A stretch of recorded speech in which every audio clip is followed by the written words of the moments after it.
کچھ خبریں عالمی منظرنامے سے۔ چین بھر میں موسم بہار کے دوران خوبصورت پھول سیاحوں کی توجہ کا مرکز بن گئے۔ مختلف علاقوں میں کھلے خوبصورت پھول ایک انوکھا اور دلکش منظر پیش کر رہی ہیں۔ مقامی حکام نے بہار اور پھولوں کی صنعت سے فائدہ اٹھانے کے لیے پھولوں کی تھیم پر مبنی سیاحت کی ترقی کو بھی بھرپور فروغ دیا ہے۔ مزید تفصیلات بیجنگ سے شاہد افراز خان کی اس رپورٹ میں۔ چین بھر میں موسم کے گرم ہونے کے ساتھ ہی بہار اپنے رنگ دکھا رہی ہے۔ دیہی اور شہری دونوں علاقوں میں کھلے متنوع پھول ایک خوبصورت اور شاندار مناظر دکھا رہے ہیں۔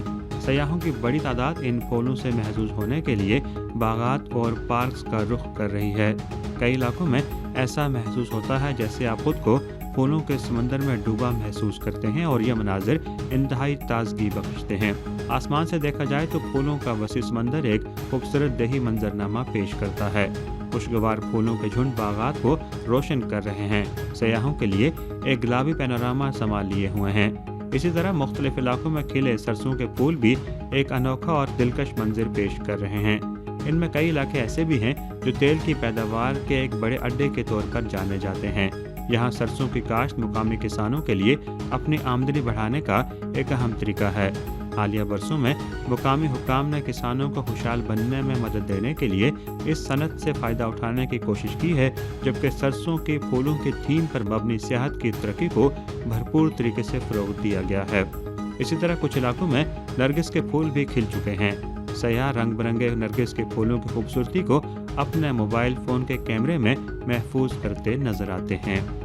چینی حکام اس وقت ایک خوبصورت ملک کی تعمیر کے تصور پر عمل پیرا ہیں اور بہار کے دوران پھولوں کی یہ دلکشی دیکھ کر یقینی طور پر ایک خوبصورت چین کی تعمیر میں نمایاں پیش رفت بھی نظر آتی ہے۔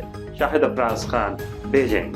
اسرائیل نے واضح کیا ہے کہ حماس کے 25% اصل جنگی رفح میں ہیں۔ امریکہ کا معالفت کے باوجود رفح پر کنٹرول حاصل کریں گے۔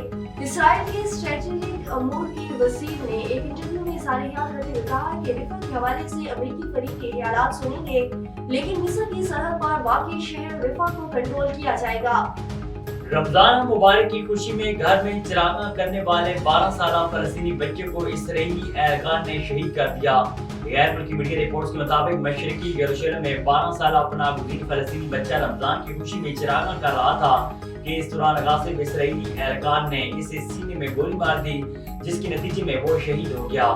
واقعے کی ویڈیو بھی سوشل میڈیا پر وائرل ہو گئی۔